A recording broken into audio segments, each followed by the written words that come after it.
Hello everyone, welcome back to the channel.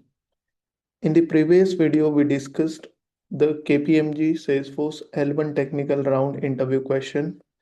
In this video, we are going to cover L2 round, which is also called as Techno-Managerial Round. Now, this round is slightly different from the technical round. In the technical round, interviewers mainly ask the concept and the best practices. But in L2, they mainly focus on the problem statement or problem solving abilities, architectural level thinking, real project experience, and the communication skills. Instead of directly giving the answers in the textbook style, we must explain the approach reasoning behind the solution. So we can let's start discussing the L2 round of questions. So the question number one is, what is the query to show opportunity record with the third largest or third highest amount? So this is very interesting. To retrieve the third highest opportunity amount, we will sort the record in the descending order and skip the first two rows. So to skip the first two rows, we will use offset, right? If you can see the query on my screen, we will use offset. Okay. And to set the record descending, right, we use DESC. And we have to limit, we only want one record, so that's why we limit one. And other things are as it is, no need to write down any condition. So select ID, name, amount from opportunity where amount is not equal to null, order by amount in the descending order. We will limit one, and we will skip first two using offset 2. Now the question number two is, explain all integration that you have worked on. So this question is very important. In the first interview, also interviewer asked this question, and here in the techno managerial round, interviewer asking the same question again, right? Might be the interviewer is different, right? So that's why manager is asking or stressing the integration topic. So this so how to handle this? So instead of just saying I worked on the REST API integration, it is better to explain the integration in the structured way. A good approach is to answer the question like in the five points, right? Means first is type of integration that we have performed, like REST API integration, SOAP API integration, middleware based integration. Then authentication that we have used, like authentication is very critical part in any integration. In Salesforce, we usually manage authentication using the name credential. This allows us to securely store authentication details and avoid hard coding credential in the Apex code. The fourth aspect is explain how you handle the error and how error handling is implemented in the integration. External systems sometimes fails or respond slowly. For example, we might create some custom integration logs to maintain and store the details of request payload, response payload, and error message. Finally, we need to explain the architecture of the integration. In the most and well-designed project, integration logic is not written directly inside the trigger. Instead of that, we use the layered architecture, such as we can create the controller layer, service layer, and utility layer.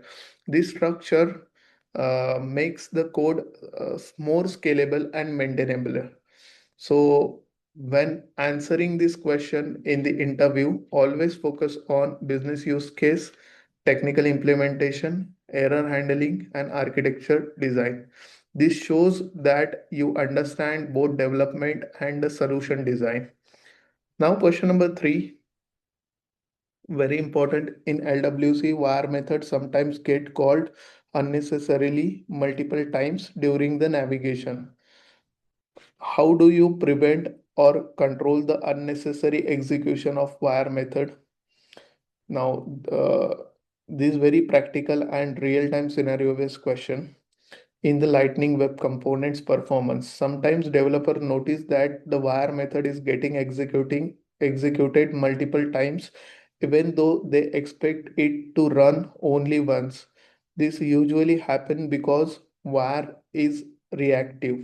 When the reactive parameter used inside the wire method change, the wire method automatically runs again. For example, suppose your var method depends on the parameter like record ID or some other variables.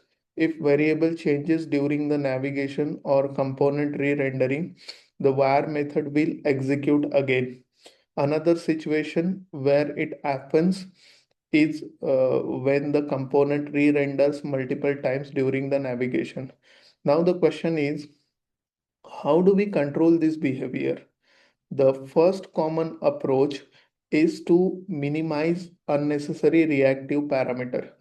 If var method does not actually depends on the variable, then that variable should not be used in the var configuration. The second approach is using imperative apex call instead of var decorator. Imperative apex gives the full control over when the apex method needs to get executed. So if you want the method to run only when user clicks a button or when component loads once, imperative calls can be better option than the wire. The third and most important practice is using catchable apex method. When we mark Apex method as a catchable, Salesforce stores the result in the browser cache. So if same request is made again, Salesforce can return the catchable result instead of calling the server again. This improves the performance and avoids the unnecessary server calls. So in interview, explain the wire methods and reactive by design, right? Means explain the wire method first, the reactivity of the wire method, and how we can control the unnecessary execution. We can control it by reducing the reactive parameters using imperative apex wherever it is needed, and using catchable apex method. Now we have the fourth question. This is also a repeat question that is been asked in the previous round. While running the batch apex job, we are getting too many query rows, 50,001 error. How to prevent that and why it is coming? The question again checks your understanding about the Salesforce governor limits and large data processing. The error too many query rows 50,001 happens when number of records retrieved by the SOQL exceeds 50,000 record limit in the transaction. Now, this situation usually occurs in the production environment where data volume is very large. In the development or UAT environments, the data volume usually smaller, so batch jobs run successful. But in production, same object may contain hundred of thousands of records, even millions of records also, which can cause the limit to be extended, right? There are several ways to prevent this issue. First, solution is to use database.query locator as it can process 50 million record. The second solution is apply proper filtering query inside the SQL. Okay. So instead of querying all the record, we should process only the record which actually needs, and this can happen with the help of the filtered query. For example, we might filter the record based on the status, date, or the specific field. Another important best practice is to avoid unnecessary queries inside the loop. If the queries are written inside the loop, they may actually execute multiple times and quickly exceed the limit. So the idea is to design the batch job which will keeping the large data volumes in the mind, and batch apex is nothing but the very powerful.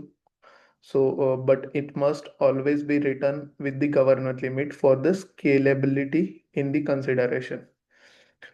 Now, question number 5 is this is also a scenario based question. There is a list of records in the parent component.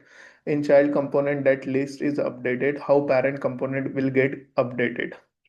So, this is related to component communication in Lightning Web Component. Let's understand the scenario first. Suppose the parent component displays the list of the record. Inside the child component, the user performs some action that updates these records. Now, parent component also needs to refresh the data so that the UI shows the latest information. To achieve this, we use the custom events. Here is the approach. After the child component finishes updating the record, it fires the custom event. This event is then captured by the parent component. When the parent receives the event, it executes a method that refreshes the data.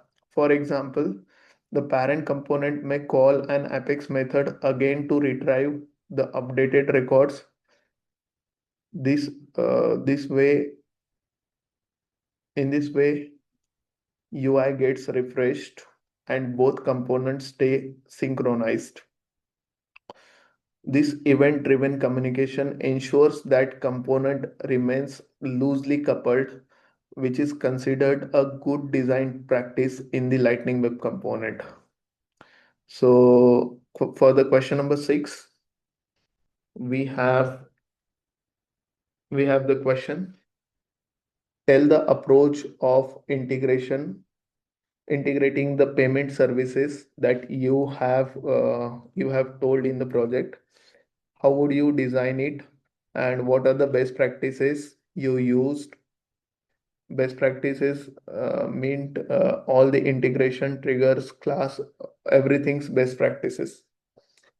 So this is actually a design question.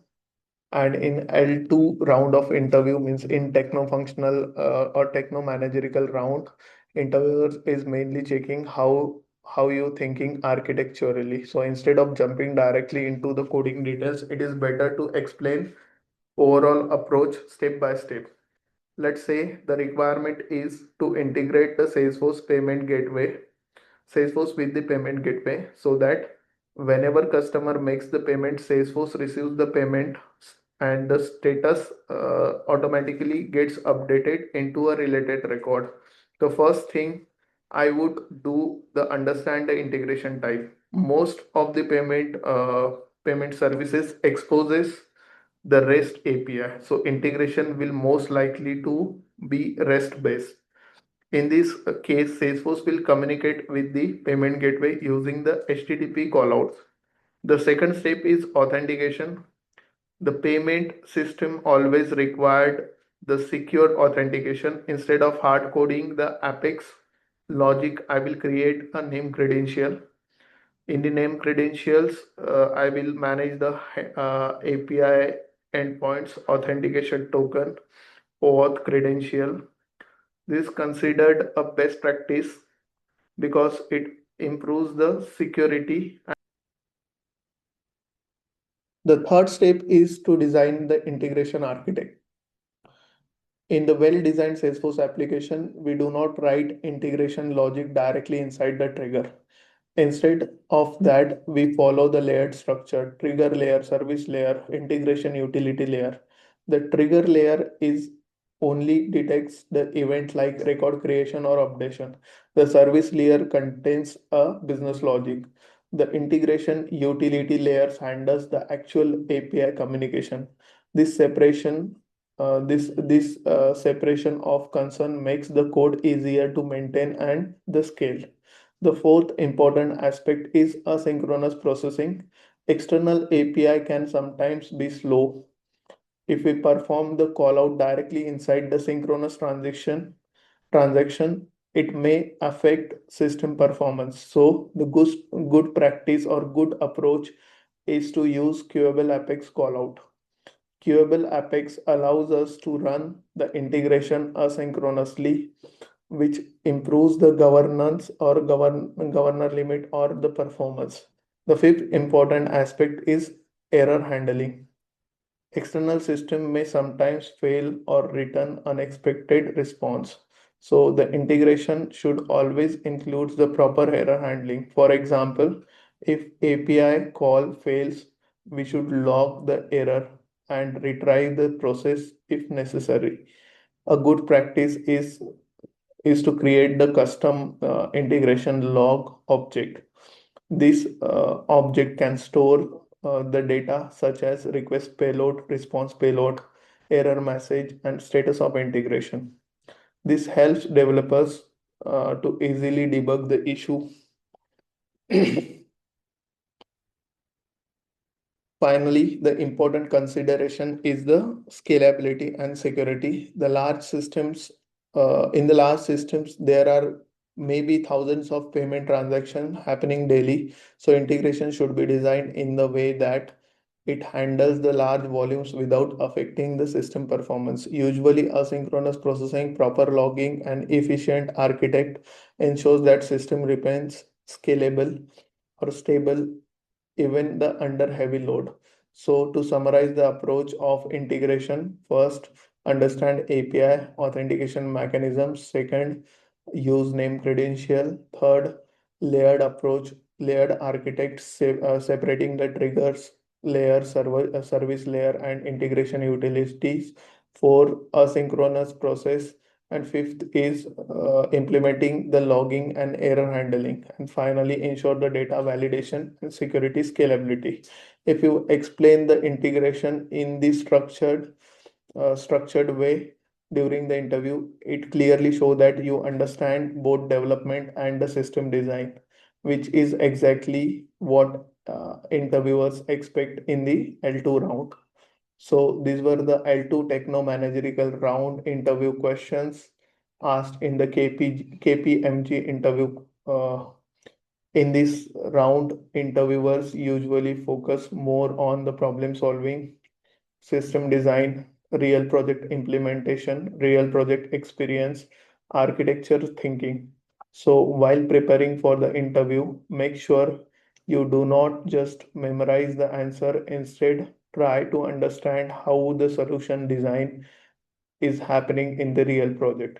If you found the video helpful, make sure to like the video and subscribe to the channel. If you want more videos on real-time interview question from the top companies, let me know in the comment. Thank you for watching the video. I will see you in the next video.